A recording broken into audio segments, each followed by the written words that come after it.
keyboard on this computer. Okay, we're going.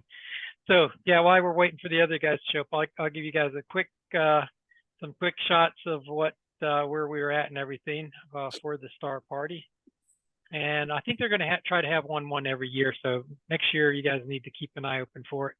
It was under Simon Rim Ranch. So this is up by the Grand Canyon in the Mogollon Rim, over about an hour and a half northeast of Payson.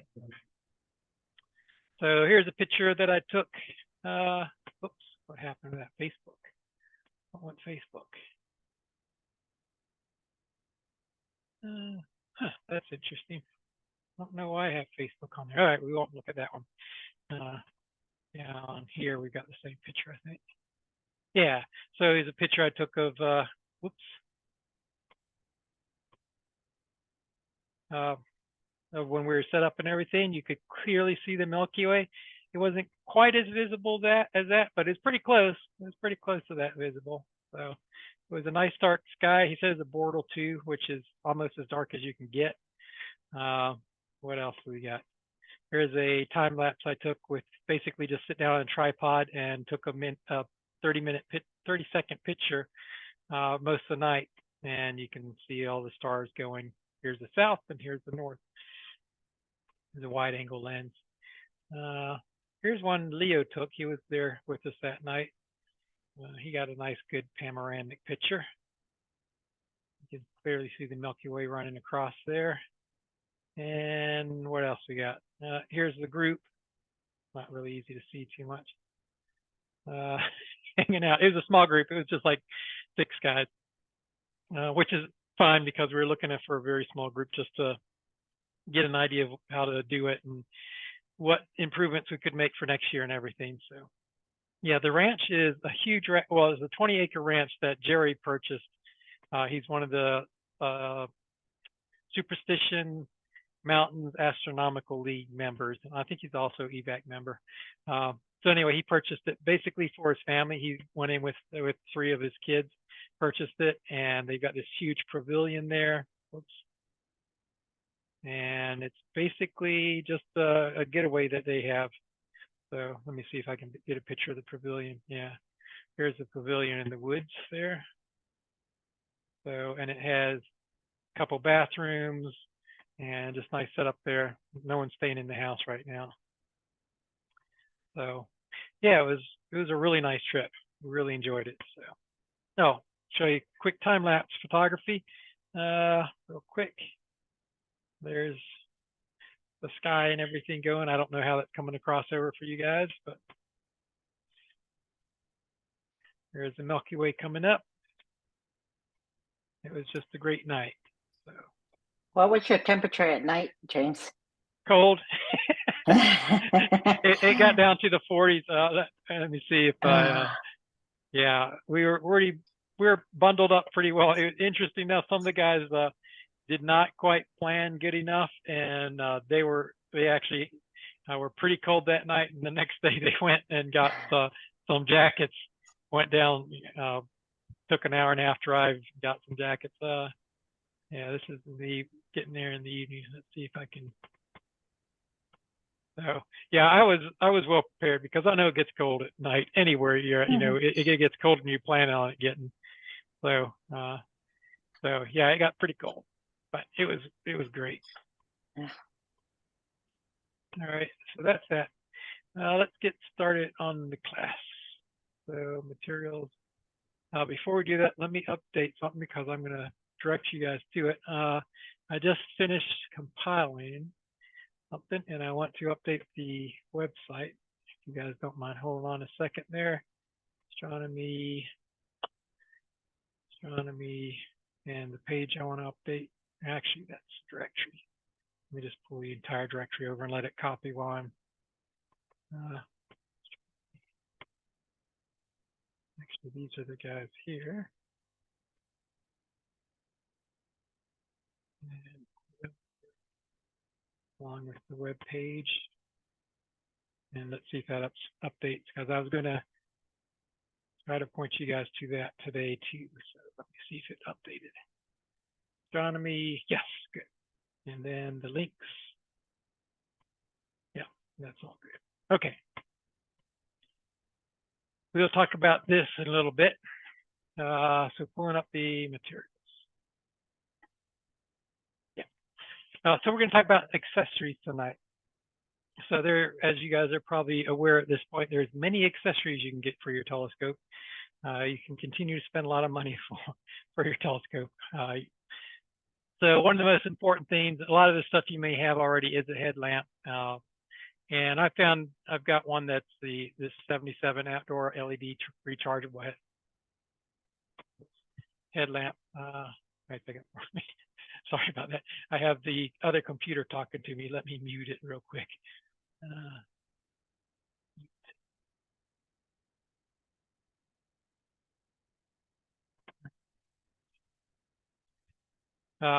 So yeah, this is a good headlamp. I think you guys have seen it. I've used it. It's $30, but it's rechargeable and it's got various levels of light you can put on it. Although I will say this, the one complaint I have, it goes from a little too dim to too bright to even brighter yet and really bright. So it kind of is missing the perfect brightness, but it's fairly close. So headlamps, other things that you can get for planning your sessions, the star wheels, nice cheap thing. I think you guys have all seen the star wheels. We talked about that in the first thing. The nice thing about it is you can always pull it out, and you don't have to worry about batteries running out or anything like that. Sky Safari is the application I use for my iPad, and it's kind of the go-to application for everybody. That's the kind of the most flexible application. There's various levels you can buy on that. That's pretty good stuff. Matter of fact, I should start the other thing going. Where's that? Merit. Second. Sorry, guys. I'm not as organized as I thought I was going to be. I have while you're looking for that, I have a question on the Sky Safari. I tried using that before Saturday. So I guess it was Friday night. Okay. And I was having trouble with the buttons that move the telescope. Okay, so you're trying to seen that? control your experience? Sorry, you're trying to control the telescope through Sky Safari itself. Yes. Okay, and so what was the problem you were having with it? The buttons, I could not get them to connect to work and move the telescope. Interesting. So you couldn't connect the telescope at all? I was able to connect to change some settings, but the controls didn't work very well. So I'm not sure, maybe just a reload, deleting the program and reloading it might work. I'm not sure. And you've got an X-Star, right? Correct.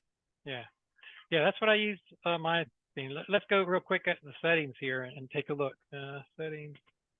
I think this has got the X-Star in it. And set up. Yeah, so just use the Celestron Wi-Fi is what I'm using on here. Can't click on the Right. screen. And that should be okay. Yeah, we could look at it together if you have trouble with it, but it should work fine. I've never had trouble with that part of it. Okay, yeah, there's probably something I've missed. There's a lot of information on there. Yeah, I think generally default should be fine on that. I did notice though that on the Safari 6, it doesn't. There's two versions out there. Safari 6, I like the user interface a lot more than Safari 7, but the Safari 7 has more compatibility. I think it even. I was reading it. It's supposed to even support the auto guider thing. But I just don't find this as attractive as the other one. So let me see if there's anything about the Celestron Wi-Fi. So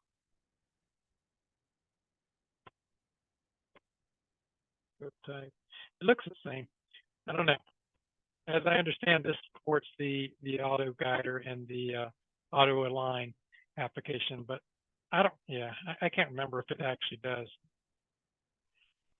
The thing that really bums me about it is that what does support the auto guider and everything is the where's that? The star, not the star sense. Where's the one that comes from Celestron itself? I don't think it's a Sky Portal. So this guy here will support the auto guider and the auto align attachment that you can purchase for it. But the problem with that is you can't load up a list on this. It's a cheap version, and you can't load any of the observing lists. So yeah, it's very frustrating. So anyway, so there's Sky Safari. The Sky Spot books is another thing that's if you like printed hard copies of things. These are really nice books, and they've got 3 or 4 of them that we can click on there. One of the better ones for smaller telescopes or city viewing would be the Bright Telescopic Objects. Oh, I will tell you this, I've taken this book and the other books and put them all into my observation list that we'll talk later on about. So these objects are in my observation list if you don't want to do the money for them. But they're kind of nice in the sense of if you have a Telrad and stuff, you know, it gives you a view of where it's at using the Telrad and gives you information about it, what the season is. They're well-designed books. So, and they're also, I don't think I have any with me here. I photocopied them. These are also laminated, so they're pretty good for the field. Let's see. So those are some things you can do. There's also Sky Atlases you can get. But if you're using Sky Safari, there's really not a great advantage to Sky Atlas unless you want a hard copy, and that's going to cost about $70. You can get digital copy or a hard copy. Any question about the resources there? Okay, moving on to finder scopes. So here's the basic designs of finder scopes. You've got your optical finder scope. This is what you'll get. A lot of times you'll get this cheap little 50 or even smaller aperture finder scope with your telescope. You usually just take these and toss them away. You know, unless you got an exceptional telescope, these are junk for the most part. Telrads, these are pretty nice. They have that little bullseye on them and they're 0 magnification, but they work incredibly well. The red dot finders, generally I don't like as much as the Telrads, but there are some quality ones that you can get. They can run as high as $350, which I have that model. I don't know that it's worth it. I don't use it, but it's very nice, and you can use it during the daytime. It's by Baidier, but yeah, the Telrads run generally about $50. You can get a red dot for anywhere from $15 to $350. Then there's a laser. You can get the laser. Some people with the special laser holder, but I'll be honest with you. I mean, I like the lasers a lot. There's a disadvantage is you can't use it during the daytime. I like the do-it-yourself. You guys have seen I've got printed out a 3D thing. This works incredibly well for me. I find that these lasers with, you know, that is commercially available with all the adjustments there, just kind of a pain in the butt to use. Some of them require like an Allen wrench to adjust them and everything. The ones that I purchased, you know, the gun lasers, I make sure I have the ones that you can just twist. And you can get the shoes for them. I sell them with the shoes that, you know, go straight into your standard finder scope things, or you can use a sticky tape on it that comes with it also. So personally, I think the do-it-yourself laser is the best, and that mine is the best solution.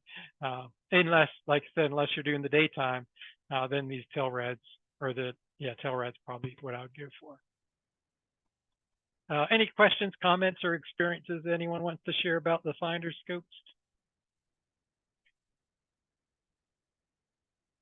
Okay. Well, I agree with you on the Telrad. That's what I use, and the laser pointer. But I do have trouble with the adjustments on those rings, like you're talking about.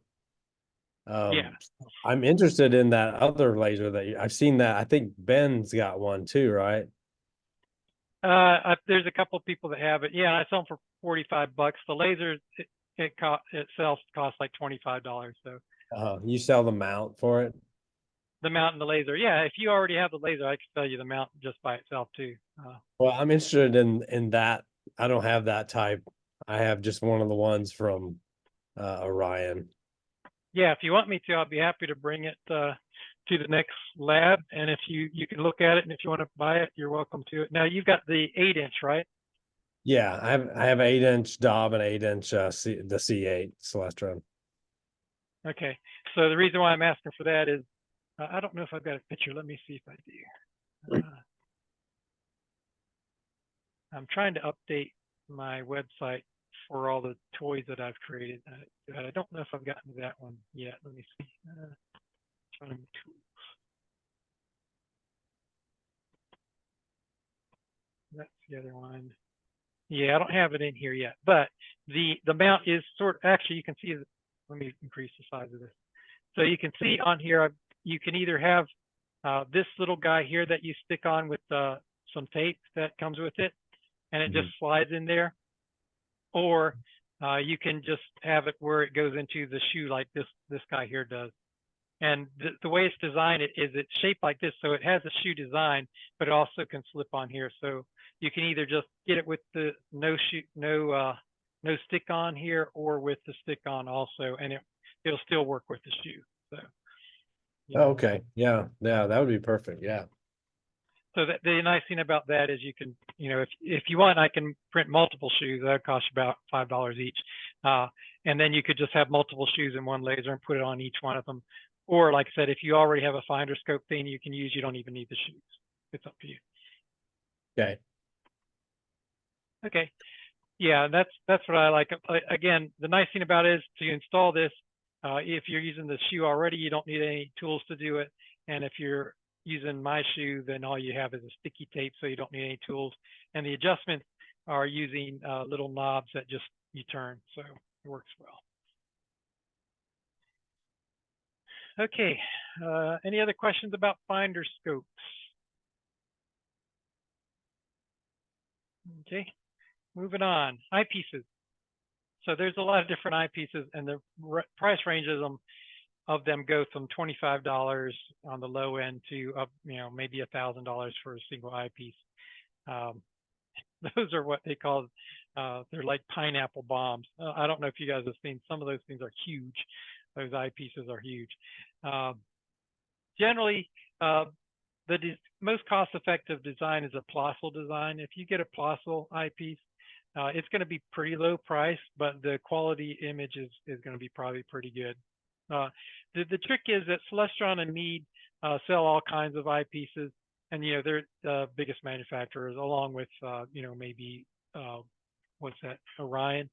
But you don't know if unless you really know what you're doing, you're not sure what quality of eyepiece you're going to get. There are manufacturers out there, Televue and Badier, that all they manufacture is quality stuff. But on the other hand, it's going to be rather expensive. So for instance, I've got a Badier 8 to 24 millimeter zoom lens. I think a lot of you guys have seen that. $350, I think is what I paid for it. And I also got a Celestron 8 to 24 zoom lens, $100. And it's almost as good as a Badier as far as what I can see. Maybe I'm not discerning enough. So anyway, so those are the trade-offs. If you're getting a Televue or a Badier, it's going to be quality, but on the other hand, you're going to pay a premium for it too. The nice thing about the eyepieces is you can transfer them to another telescope. So. Hey, James, on the Badier, when you click on that link, it takes me to their website, but it's European prices. Yeah, we might have to go in there, select English. Yeah, it's a German company. Oh, okay. Yeah, so you may not be able to buy it directly from these guys, but there's another website that you can buy. This is just so you could see all the specifications and all this stuff. But where I would end up probably going would be like, there's shopping, Agenda Astro Products. This is a pretty good website. Whoa, got a lot of stuff going on there.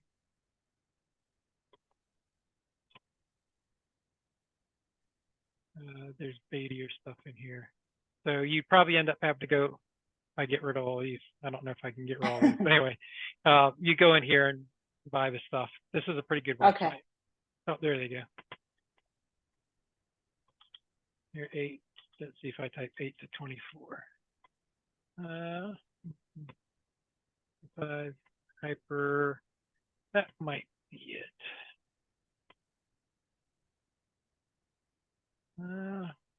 Yeah, 8 to 24. So this is actually 419. So the price has gone up. The nice thing about this is it has Ah, a Barlow in it also that you can use, and this is also set up for doing some like planetary imaging. So it's pretty flexible. So, and the other thing is that it can go to a 2-inch eyepiece or a 1 1/4. So that was the other thing we're going to talk about, different barrel sizes. So yeah, so here you are at 420, as opposed to if you go to Celestron, you get it one for $100. It's almost the same quality as far as the 8 to 24, but it doesn't have these other accessories to go with it. So. Okay, so the barrel diameter is the other thing to think about. So there's the standard size is 1.25 inch, and then there's the larger ones like the C11 or something like that. You may have support for the 2-inch barrels. Actually, some of the smaller scopes even have support for 2-inch. But I'll be honest with you, I probably wouldn't put a 2-inch barrel on anything less than 8 inches because it's just not enough telescope to support that size. Now, apparently there's even 3-inch barrel sizes, but that's got to be like astronomy, observatory size telescopes. There's also 0.95 diameter barrels that come with the really cheap telescopes. So I'd toss them out. They're not good for anything. So the other thing to think about, so these are parameters to think about when you're looking at an eyepiece. The focal length of the eyepiece. Now remember in our earlier classes, we told you the magnification of what the field of view that you're looking at is the focal length of the telescope divided by the focal length of the eyepiece. So if you need to know what magnification you're looking at, that's how you calculate it. So obviously focal length with a large number means low magnification. Focal length with a small number means higher magnification. The other thing that's really important, especially for your glasses, eye relief, that's the distance between the eyepiece and your eye itself, where you can see it. So if you've got glasses and want to continue wear, you can get eyepieces with long focal length or eye relief, long eye relief. And it's just actually, even though I take off my glasses, it's more convenient too. So you don't have to get right up to the eyepiece, and put your eye in the eyepiece. So eye relief is kind of a nice thing to keep an eye on. There's also the apparent field of view, and this is the angular size of the amount of sky you'll see through the eyepiece. So how much of the sky you're going to see when you're looking at the eyepiece. And that's determined by the telescope focal length, eyepiece focal length, and the diameter of the eyepiece barrel. Generally, your field of view will also be printed on your eyepiece for the decent eyepieces. The cheap ones, they don't print that, but for the nicer ones, they do. Another thing to consider is the parfocal eyepieces. And this is like a series of eyepieces. And I'll be honest with you, I don't have that type of thing. I go buy an eyepiece here and an eyepiece there. But if you were to buy a series of eyepieces that are parfocal, the idea is that once you move from one eyepiece to the other eyepiece, you don't have to adjust your focus, where most eyepieces you have to readjust your focus. So that's a nice thing. But again, well, I haven't mentioned this too much. I only have 2 eyepieces generally that I use, and that's the zoom eyepiece and the 40mm eyepiece. I do have higher magnification for like the moon and planets and stuff like that, but those 2 get used like 98% of the time. So I'm not going to have a problem with focusing a little bit. Zoom eyepieces, we just talked about that. The standard is 8 to 24 millimeters. You can also get different zooms. I think I've got one that's 6 to 4. I can't remember what it is, but anyway, it's a bit more. Actually, let me pull it up so I can see what it is. But I also got it from Badier, and it was beastly expensive. I don't know if it was worth it, but let me find it. Astronomy, hardware, eyepieces. Yeah, so I've got all these eyepieces, and I don't use most of them. A lot of them are 2 inches, and I don't, you know, that would be for my C11, but I don't take out my C11. It's stuck back there for imaging, so I don't take it for viewing. Zoom Mark IV, yeah, I paid $450 for the zoom there. Yeah, I guess I don't have the other zoom listed here. There's a higher magnification zoom. But H24, yeah. So anyway, so zoom eyepieces, Barlow lenses. What does the Barlow lens do? A lot of you have already maybe purchased one. I got a 2 to 5 times magnification. That goes in between your telescope and your eyepiece, and your eyepiece slides in, and it'll increase the magnification. These can be convenient if you want to double. It like doubles the number of eyepieces you have. I use it possibly on the 8 to 24. You know, if I want to do planetary viewing or something like that. Any questions on any of these parameters? Okay, looks like Frank Scott has joined us.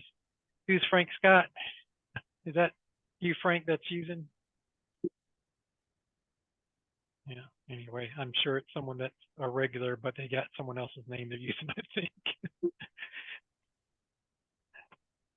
Okay, no questions on eyepieces?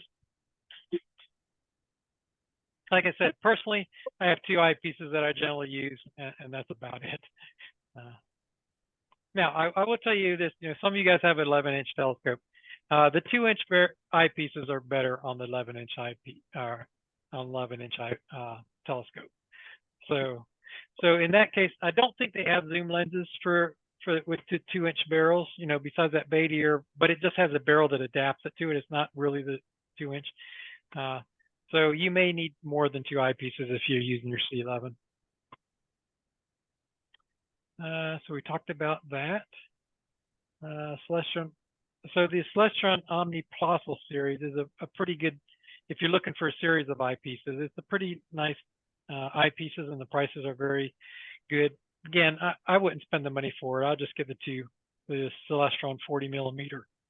And the 40 millimeter is really important because you can get a nice wide field of view, and it's the first thing you put in there because it helps you find stuff in the sky because it's giving you a wider field of view. So always start with the 40 millimeter and then bump down to this zoom after that. Let's talk about filters. There's many different filters you can get, but we're talking about solar filters. And this is something that right now, especially with the sun, right now the sun cycle is on an 11-year cycle. And right now it's nearing the peak, as many of you are aware. So I think this would be a good investment for you to get for your telescope, because these broadband solar filters are quite cheap. You can buy just the Mylar film for it and make your own. Matter of fact, I have instructions on how to do it. It's kind of complicated instruction. Actually, let me grab it 1 second.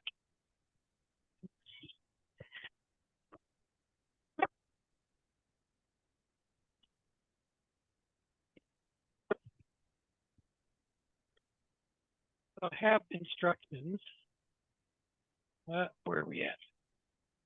Let me change my camera so you can see what I'm showing. And we'll go with no background.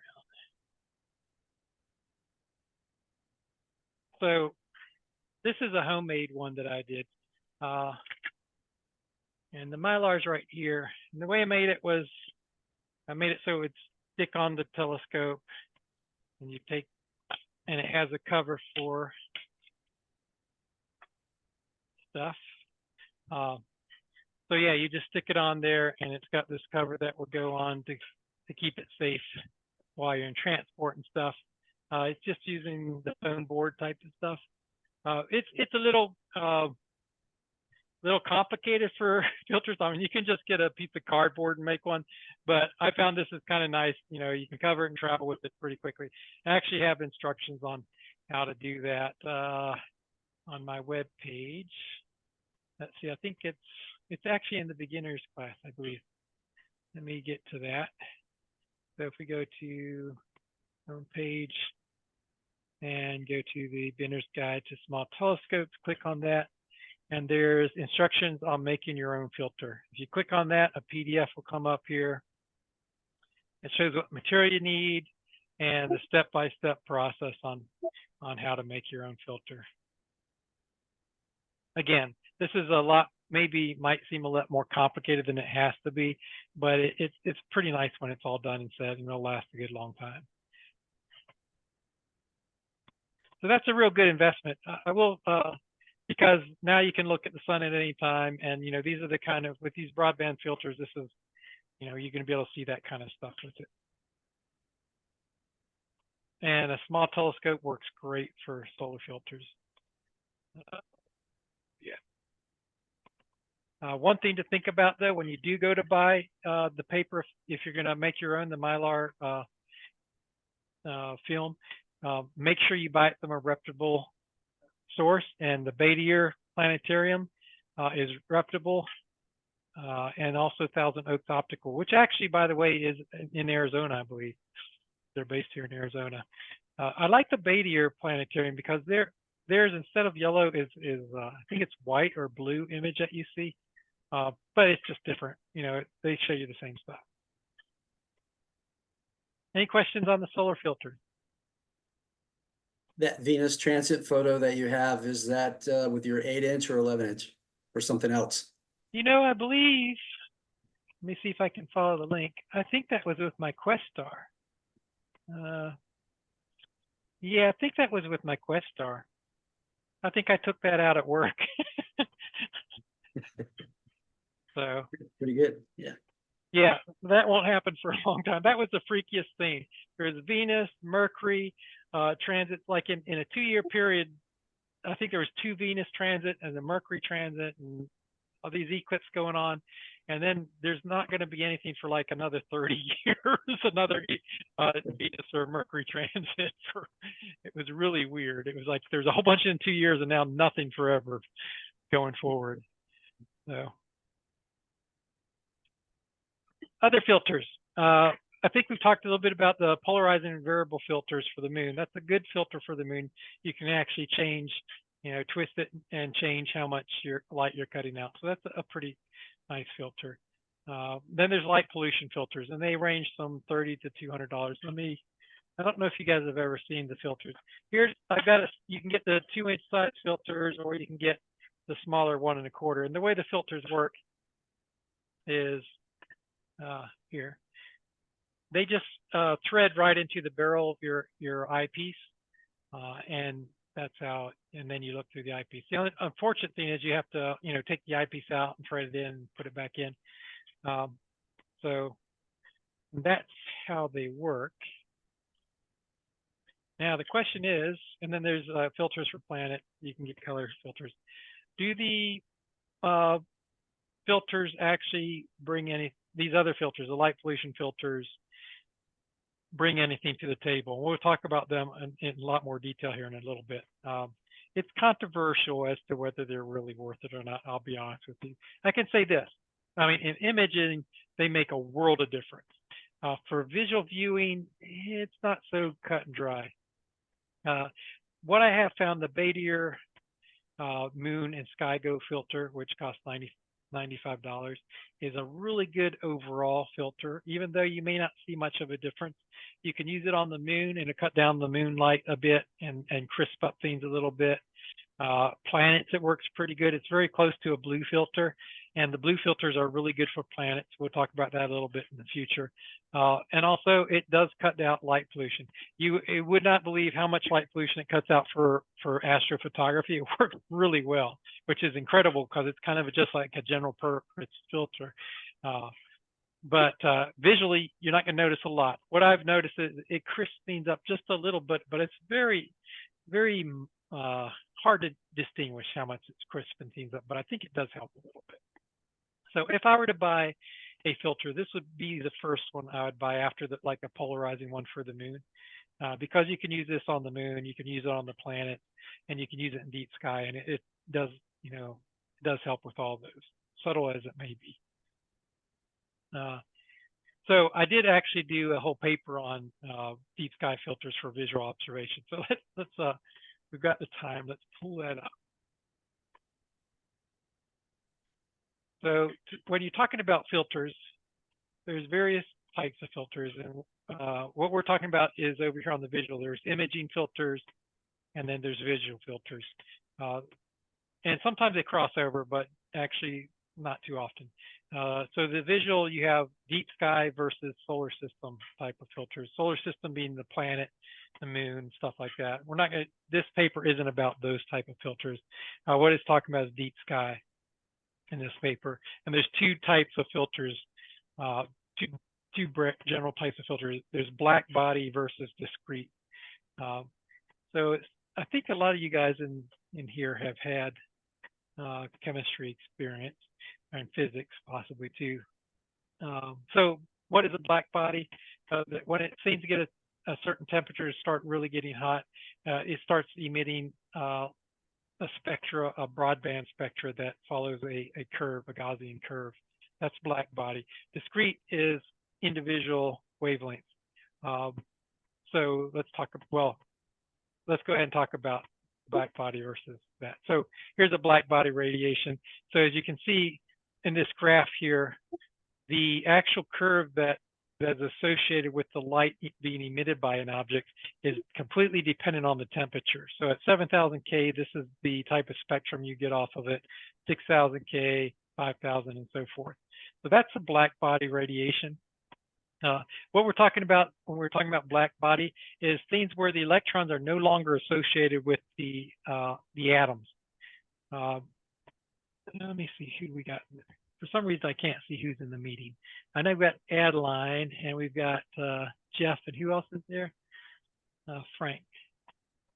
How many of you guys have, or has anyone not had the Chemistry 101 stuff or not familiar and comfortable with Chemistry 101? I think most of you guys have. Okay, no comment. So I guess you guys are comfortable with it. So yeah, in physics and chemistry, this is black body. But then there's also discrete radiation, and that's with colder gases. So for instance, if you're looking at a neon light, the neon lights are blue, green, whatever the colors they are. And that's because you have certain elements in there that are emitting wavelengths at discrete wavelengths. So this is what the cooler objects are doing, is emitting at discrete wavelengths because their atoms still have the electrons associated with them. So they're going from one level on the electron shell to another level. And when they jump that level, there's one individual wavelength. So for instance, here is oxygen 3 is at this peak here, hydrogen alpha, helium 1, and hydrogen gamma, I guess, on that. But anyway, you can see there's a discrete wavelength. So when we're talking about astronomical deep sky objects, they fall into one of these two things. Either it's a galaxy, globular cluster, open cluster. These things are hot objects, so they're broadband radiation. They're emitting broadband radiation. On the other hand, if you're looking at nebula, that'd be planetary nebula, emission nebula, stuff like that. These are cold gases or cool gases. They're emitting discrete wavelengths. So that's really important to determine what kind of filter you want to use when you're looking at an object. Here's an example of an object in the atomic energy states, for n equals 1, n equals 2, and so forth, and very discrete wavelength. Everybody with me on this so far? Yeah. Yes. Okay, good. We haven't lost everybody. All right. So because the nature of the two objects is so different, what filter you want to use is going to be determined by what you're looking at. Also, let's talk about the different types of spectra for like LED lights. If you look at LED light, you've got well, here's actually spectra of this one: inconsistent light, warm white light, pure white light. You can see these are, in a general speaking, they're emitting light as a broadband type of thing, right? It's not discrete wavelengths like we were looking at up here. And then, but if you look at what we used to have, remember we used to have the mercury lamps and stuff. Those were actually really good for astronomy because they emitted a few wavelengths, so they would actually be easier to cut out the light using a filter from these. You could get a filter that would cut out these mercury lights, and it would really be good for looking at deep sky. Unfortunately, we're all going to LEDs, so it's a lot harder to cut out. You know, you've got a broad spectrum you got to cut out. So the point of a filter is to increase the signal to noise ratio. It does not make the object look brighter. What it does is make the background look darker. So that's something that's really important to keep in mind. So it's increasing the contrast is what the idea is. So here's light polluted sky, here's your dark sky. The filter is hopefully going to help darken this background sky and not darken the object and give you better contrast. That's the purpose of it. And then when we're talking about the different broadband type of filters, you've got light suppressing, city light suppressing filters, deep sky, high contrast, and line filters. And the thing that makes this real confusing is that a lot of times we'll tweak the names on it and everything. The line filters are the nebula filters. So these are the ones that basically cut out everything except those individual wavelengths. So if you look, actually we'll have some drawing of it here in a second. So here's an example. A broadband filter is going to try to cut out some of the known wavelengths. This is a transmission up here. So these wavelengths from 450 to 550, it allows most of the light through, and then from 650 on up, it allows most light, but it cuts all this other light out. A narrowband filter here, let's increase this here. Now, again, you wouldn't use this narrowband on the galaxy because your galaxy is doing a broadband emission. But here, if you put this on a nebula, you can see your hydrogen beta, oxygen 3, hydrogen alpha, and sulfur. These wavelengths are going to be transmitted almost at 100%, while it's cutting off all this other wavelengths. This is all your noise that you're cutting out, your background noise. So that's where these come in great. And when you look at these graphs, you think, man, I got to use this filter because it's cutting out all this other noise. But when you actually use it visually, you don't notice that much of a difference. At least I don't. Here's another line filter here.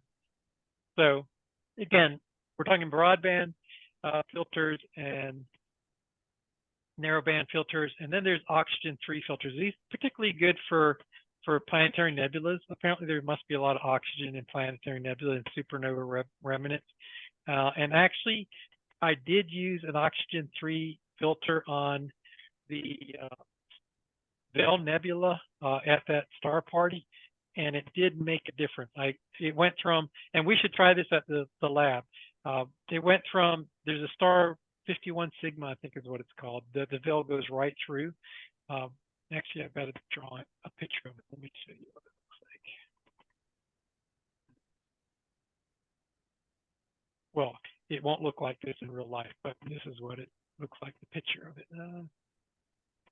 There. So this star is a pretty bright star, and you can find it pretty easily with your telescope. If you put it on there, you probably will not see this, and you might see it at Pickett Post. Hard to say. You definitely won't see it in the city. But putting the oxygen filter on here, I could barely see a little line that went across here. So I could see the Vale Nebula. Now, again, your mileage may vary, and I wanted to show you an example of why I'm saying that, because here's a discussion we just, the group just had talking about this very same thing actually. So here, Jerry was talking about our star party, and he says, James and Leo will probably report more on this, but just let me say that on night 2, we were visually viewing the Vale Nebula with a 6-inch telescope, and that was with my filter on it. Okay, and then someone pipes in, not to steal your thunder, but remember the place in Albuquerque.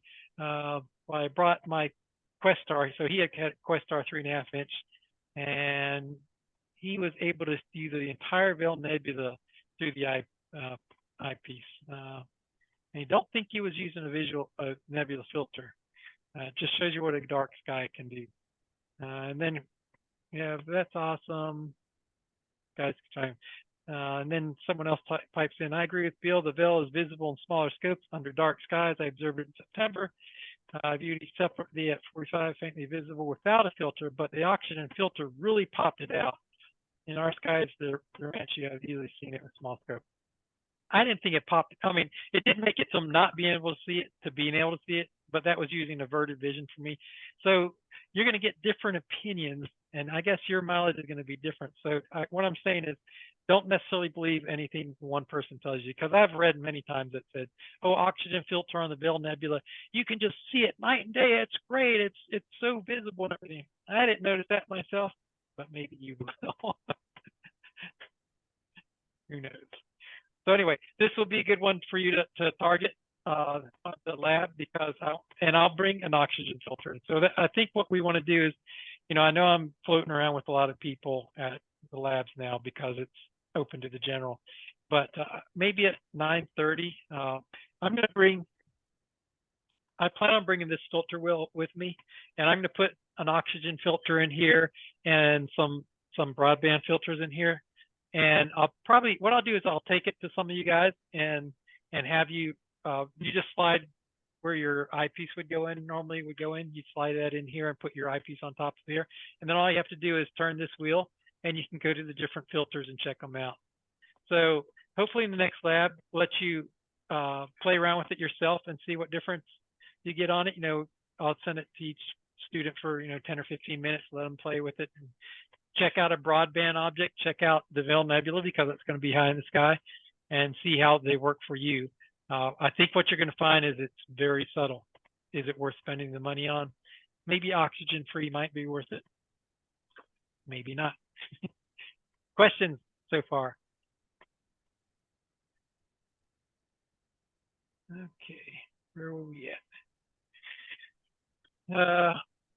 And then there's more, it gets more technical about magnification, exit pupil interplay, and talks about what the ideal exit pupil range is. So if you're interested, at buying some of these filters, I recommend reading this paper. It goes into some calculations and it shows you what the recommended focal lengths are. The downside is, as you get older, as we are doing, you get less sensitive to your eyes won't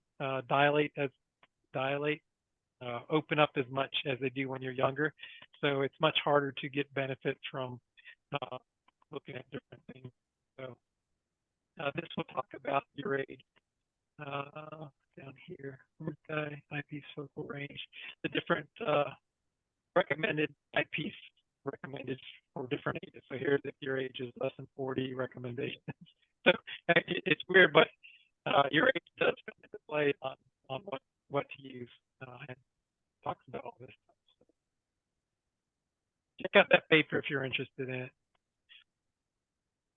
Again, I found visually the filters are very subtle, very, very subtle indeed. But it did make a difference on the Veil Nebula. I will say that. That's the first time I've ever seen that. Not that I've really focused on the Veil before. But, the other thing we do is we do have a rental program for filters, for visual filters. And there's a total of, I think it's how many? 12 filters in here. Here's a list of all the filters. So if you want to play with it, there's narrowband, broadband. You can rent this out for $25 a week and check out all the different filters in there and before you buy it. Question on filters. Okay, we talked about these narrowbands and all that other good stuff. Also, while we're talking about filters, I didn't talk too much about planetary filters. These are cheaper filters. They're basically they're not very expensive to manufacture. They're standard color filters. They're not special. So this chart tells you what different filters are effective for showing different features. So for instance, if I'm looking at Jupiter, I want to see the belts, a light yellow filter might be a good one to use on this. And like I said, you can get a whole filter set for quite cheap. Although honestly, I never use them. But what I did notice is that the blue here, you can see the blue has many uses against many of these objects. And so it might be worth getting either a number 80 A blue or a 82A light blue, because it actually can be used for various features on these plants. Again, this is kind of where the range of the Baidier Sky Glow filter is also, I think. So I think it kind of plays a role in here. These things you can get much cheaper than the other filters. You know, you can get them for $15 or something like that, 15 to 50, depending on where you're getting it from. Where the other filters, generally they're about $100 to $300 per filter.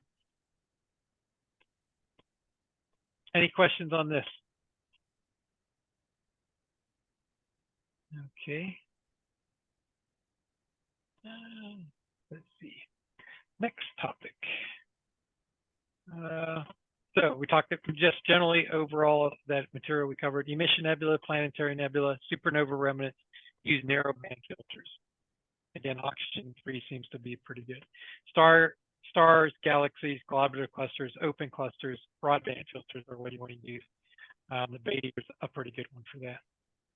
And planets, you can use color filters on. Number 80A blue filter has a wide range of uses on many of the planets. And then moon, use the polarizing color filters. Again, do they work? I don't know. Beatty or Sky Glow, if I were to purchase, this would be the first one I'd buy. Here's a number blue 80 filter for $20. It's hard to go wrong with that.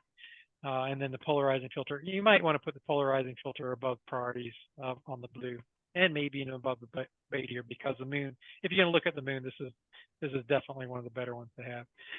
And then the narrow band filter is $200 million. It may or may not be effective. This website here is great about different filters and everything. And you can get good filters at Baidier and Astronomic, whatever it is. It's a German company. But there's many different manufacturers of good filters. And we're leaving filters. Any other questions about filters? Adeline, did you have any questions? No questions. Okay. How about you, Joe? No questions. Okay. Have any of you guys on the line have experience with the pollution or the narrowband filters?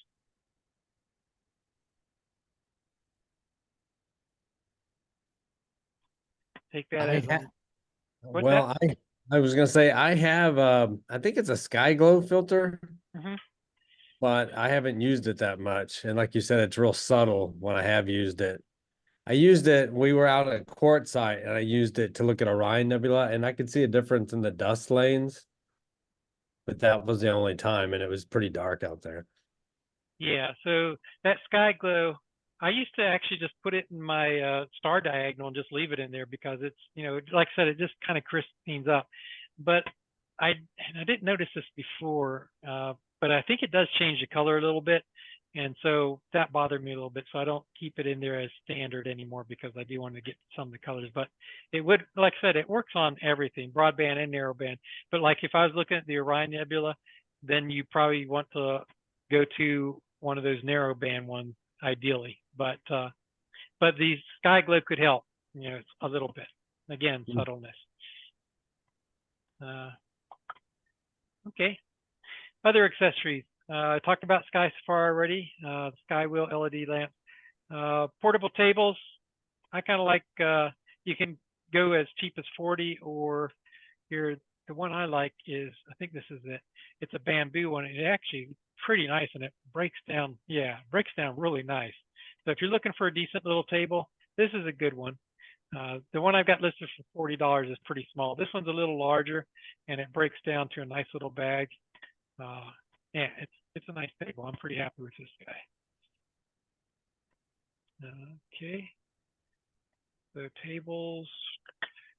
Something that's also important.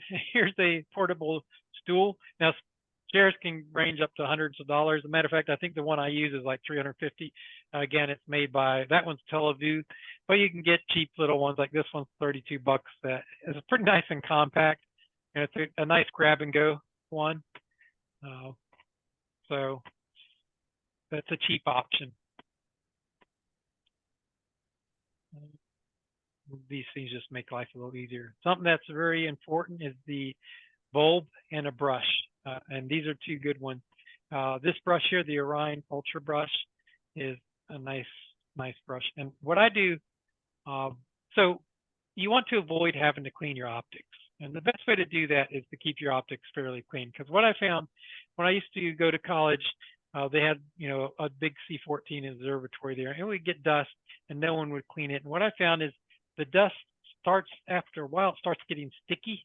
Then it really stays on there. So what I do is generally, especially when I'm imaging, every night when I'm done with my session, I'll take this brush, I'll first take the bulb, blow the optics, and then I'll take this brush and lightly just go over the mirror in the front, or the corrector plate, and then I'll brush again, and then I'll pack it away. So if you just clean it after every session, you probably won't have to clean your optics for 15 years. It'll keep it nice and clean. But if you let the dust stay on there, it'll start getting sticky and it'll start staying put on there. So I'd highly recommend getting these two things, and they're not too expensive. Question on any of those accessories or feedback experiences?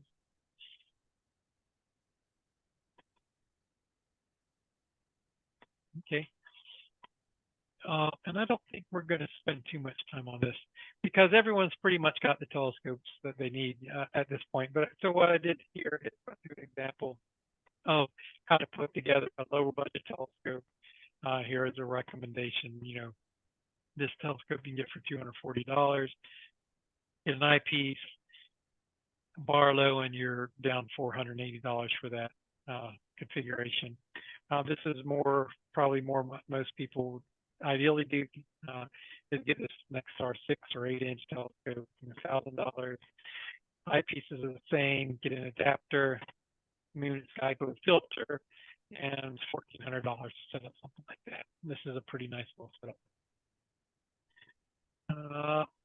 So I can go into more details of that stuff, but like I said, I think everyone's pretty set with their telescope in this class at this point. Any questions about configuring your telescope or anything?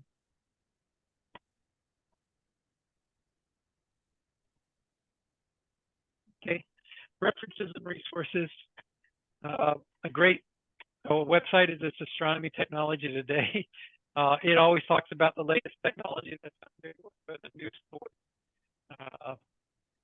And here's articles about the different filters and stuff. So it's a nice website. Although it may want you to spend some more money after you go there. Telescope Eyepiece Guide. This is a great little resource if you're looking at buying some eyepieces. Things to consider. A lot of what we talked about already, the field of view and so forth, and designs. So fingertips, mittens are just an accessory you could get. We'll talk about laser pointer, red dot smartphone adapters. If you want to take pictures, you can get a smartphone adapter. I've never had much luck with these, although there are some people who have done pretty well, especially on the moon and the sun with these smartphone adapters, and use your iPhone or smartphone. Review on telescope finders. Deep sky filters for visual observation. Again, this is the article I just went through with you guys. And then another website talks about it. And then best telescope filters guide. And what I found is on all the different papers that I've gone through that talk about the different filters and everything, the Badier keeps on coming up as a really good general filter. So it's pretty universally understood the Badier is a good filter to have if you're going to buy something. And like I said, even if you have the Badier, you can start using it for astrophotography too, because it's a pretty good astrophotography one. It's just incredible how generally useful that filter is.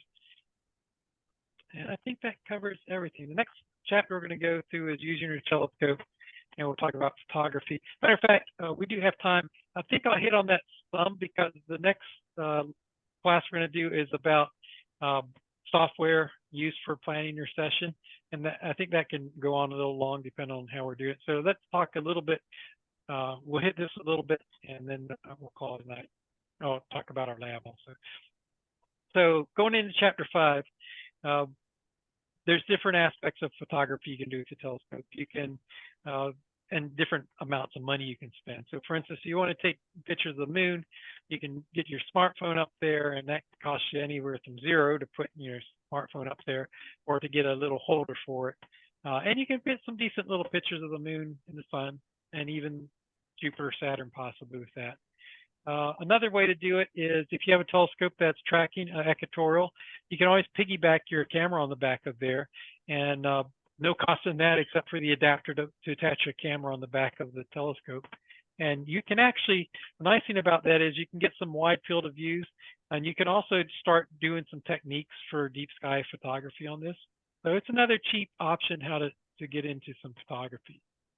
It's also pretty forgiving because you're looking at a wide field of view. The tracking doesn't have to be perfect. Now, this won't work with alt-azimuth mounts, but it will work with equatorials.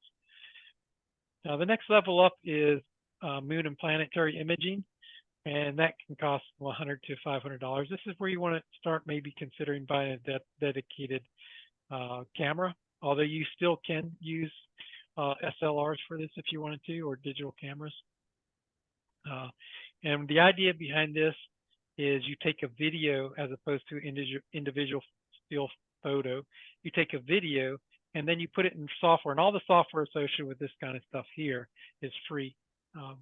You can download. Take a video, and it's called Lucky Imaging. So you're taking a video, and then the software will go through and cut each frame of the video up, and it'll look at each frame, and you can tell it, well, keep the best 25% of the images. And it'll go through and find the 25 best frames. So as you guys know, when you're looking at an object through a telescope, you can see it, generally kind of wavy. That's, the atmosphere playing with it. But there are some moments in time when it just gets really crisp and you can see a lot of details, and then it goes away. So that's the idea with the Lucky Imaging processing. You want to take a nice quick exposure, like a 1/10 of a second on your videos, and take, a series of 1,000 images in the video at a 1/10 of a second, and then have the software go through and look for those moments in time where it's really crisp, and it can really make a huge difference. And you can do the convolution and stuff like that to sharpen it up. See if I get a picture. So this is an example of what I took with, I think this was with my, could have been the C6. I can't remember what it was. It might have been a C8.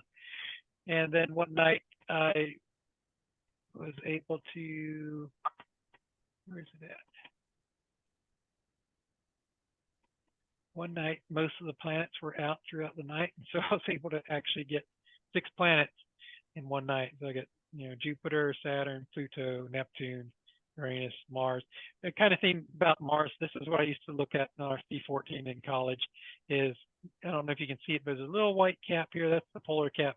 And as the seasons go through Mars, you can actually see the polar cap get larger and go smaller as the summer and the winter, change on Mars itself. So you can do some pretty cool stuff. That would be the next step I'd go if you're looking at spending a little bit more money, but not really a lot of money. Because the next step up is deep sky, and you can go $2,000, $10,000 easy. It gets exponentially more difficult. On the other hand, you can get stuff like this, So it's exponentially more difficult and more expensive and frustrating. Although they are getting better, things are getting a lot cheaper. And I think you guys are aware of that Seek Star from ZWO that's come out with a little 50 millimeter. You can rent that from EVAC. Let me show you a picture of it. And you hook up your smartphone to it. And here's some pictures of some of the things that it's taken. And basically, I mean, it's really like push button. That's the Crab Nebula. I don't know how long of exposure. That's 17-minute exposure. Here's the sun. It has a solar filter that comes with it. You see some sunspots. This thing costs $500. Again, you can rent it for $25, but I mean, it's hard to beat. It's so simple. You put it down, you level it up, you open up your smartphone, and then you just tell it to start taking pictures. And that's another one that it's done with Uri Nebula. So things are changing. We're just on the cutting edge of a completely new technology where it's push button. Now this thing has a little aperture. It's a little 50 millimeter, but Celestron's coming out with one. It's not available yet, but I think you can pre-order it. That's a 6-inch rise. That's supposed to be the same idea. It's kind of a push button. So soon the technique that I'm using and that everyone else is using for deep sky is going to go over the wayside, I think. And they're going to have something where you just plop it down, tell it to go, and goes. That's probably before, well, it's starting to be available now. So, that one Celestron's doing that's a 6-inch is $4,000 though, as opposed to this other one that's $500. So it still won't be cheap. So a lot of different techniques involved with both the deep sky and the planetary imaging. There's a lot of information on how to do that stuff. Again, the planetary imaging can be quite complicated, but the deep sky is crazy complicated. Not to discourage you about it. I mean, it can be done. Obviously, plenty of people are doing it, and I'm doing it.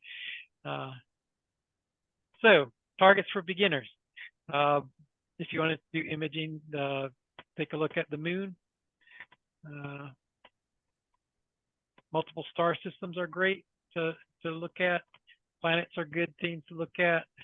The sun, deep sky objects, and here's different references to seeing those things, more resources.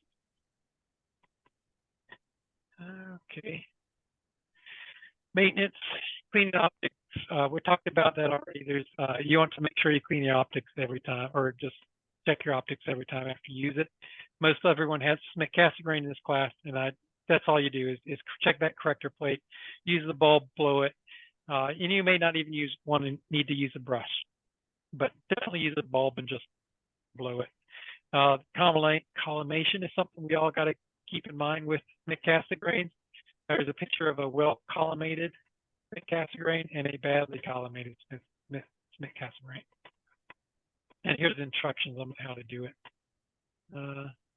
Okay, and the next section is session planning tools. So we're not going to talk about that till next week.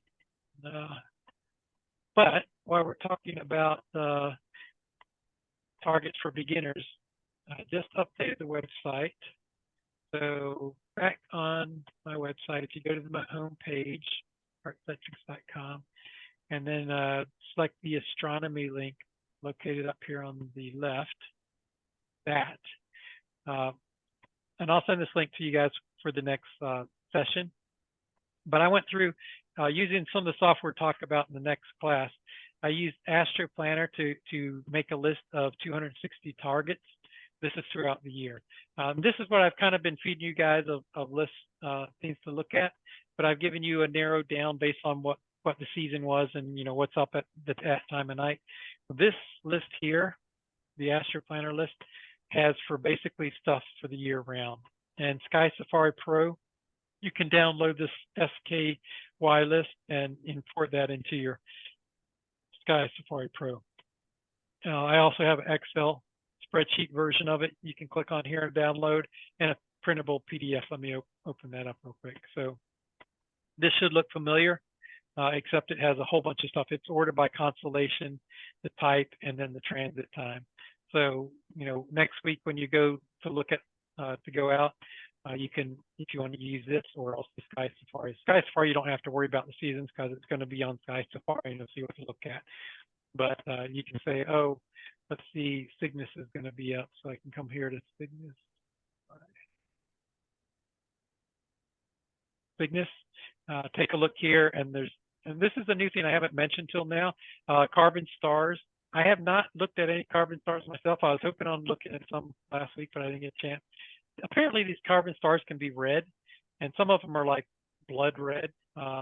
And a couple of people I've talked to really like looking at carbon stars. So I included carbon stars on this list, but I can't speak per se how good they are at this point in time. But anyway, here's carbon stars, double stars, emission nebulas, multi star,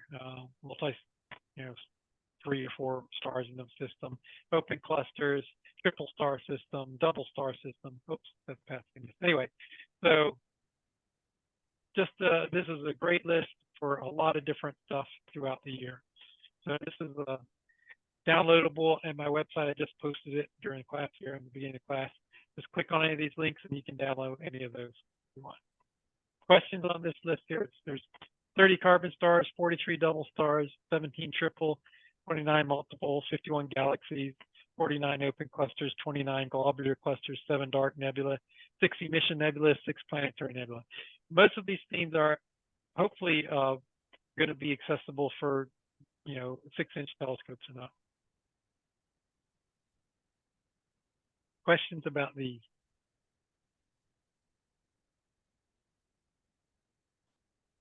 Okay, just general questions. Oh, on anything I've covered so far.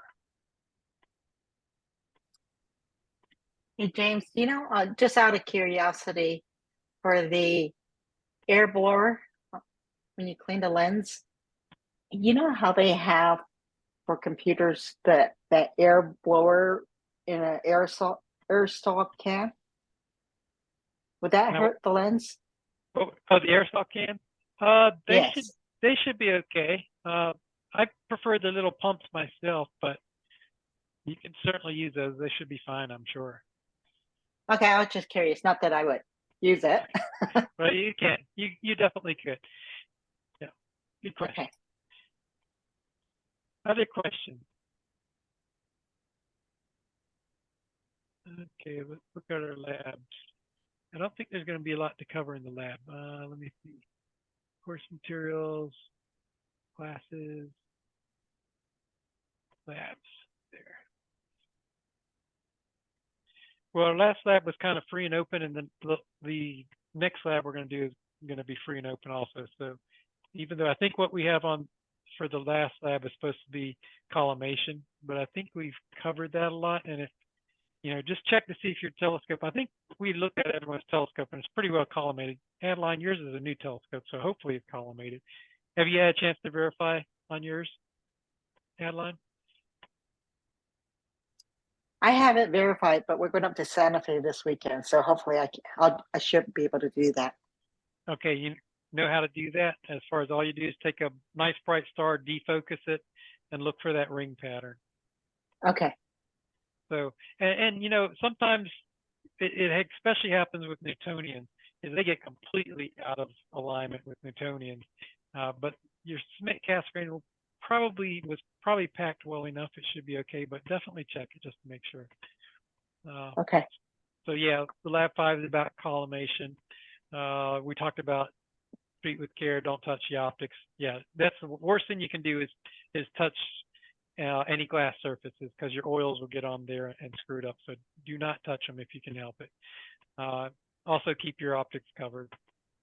Talks about checking collimation, how to do that. Here's another example of out of collimation and good collimation. The collimation screws are located in the Schmidt cascades up in the front here. Some people use what's called a bob knob, so they're much easier to adjust. You don't need an Allen wrench or a Phillips head screwdriver to do it. I can tell you the guy in Starzona who's really good, he actually designed the Hyperstar. He hates bob knobs. He says they don't hold collimation, and so you have to collimate a lot more. And he feels that if you treat your telescope decent, it's not going to need collimation very often at all. So last time I took my telescope down to him to have him check the collimation, and it's incredible. He is a master at what he does. I do okay at collimation. I don't really like doing it because I'm not great at it, but he usually will find something. Like last time I took it down, I had a 6-inch used telescope, and he found out that the primary mirror here wasn't quite lined up properly for some reason with the registers that it was supposed to be at, and I didn't even look at that. I should have. He always finds something. Anyway, he's a master. If you ever want to make sure it's done right, it costs about $100 to take it to Dean down there, but he will have it working like brand new. And you'll learn something from him because he'll do it with you watching it. So yeah, that's the lab for next week. Like I said, it'll be just like last week. It's pretty much everybody, except I have that filter wheel I want to bring around to everyone to have them play around with a little bit. Okay, any questions on anything else?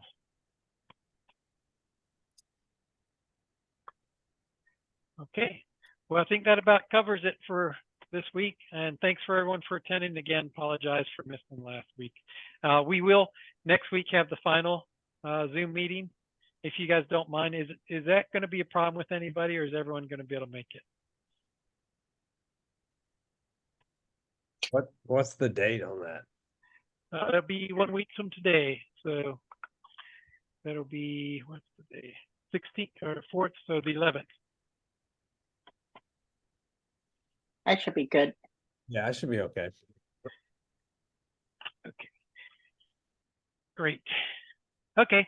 Well, I did, I guess I'll let everyone go except Adeline. I wanted to ask you some questions about your telescope to see how it's going. If anyone wants to hang around, you can, but I just haven't had a chance. Otherwise, let me stop the recording and then I'll talk to Adeline, and you're welcome to stay around if you want. 1 second. Let me get the menu.